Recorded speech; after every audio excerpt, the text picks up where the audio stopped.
Sami kılam ne bu? Бар артта қалды Мергүл. О мен ертең кетіп баратам бұйырса иншалла. Қырғызстанға кетем. Ертең бүрсі күн ұшамыз 8-де. Сені көріп отқан аз мен алып отам. Ар бір туғандарыңа, мекендештеріңе салам айтып қой, салам жіберіп қой. Бар, авал қандай? Авалың қандай? Жақсы ба?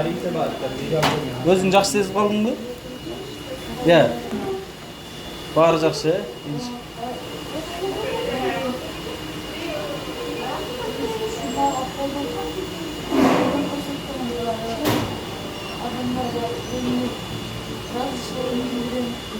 İnşallah, inşallah. Buyursun.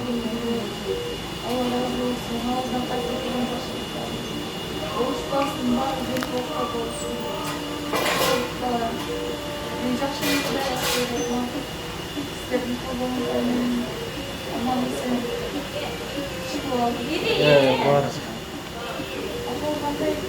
Apan sonun palatağa çıktı. O. Buyursa son болды, мен сені көріп алып, сүйін адам, мен соның барды жақсы болды. Құдай бuyursa Қырғызстаннан тосып алам, иншалла. Қырғызстанға барғанда тосып алып, buyursa дағы қолымнан келішінше жардам берем, buyursa. Бар жақсы болып. Айтқам ғой бұл күндер артта қалады деп. Иншалла.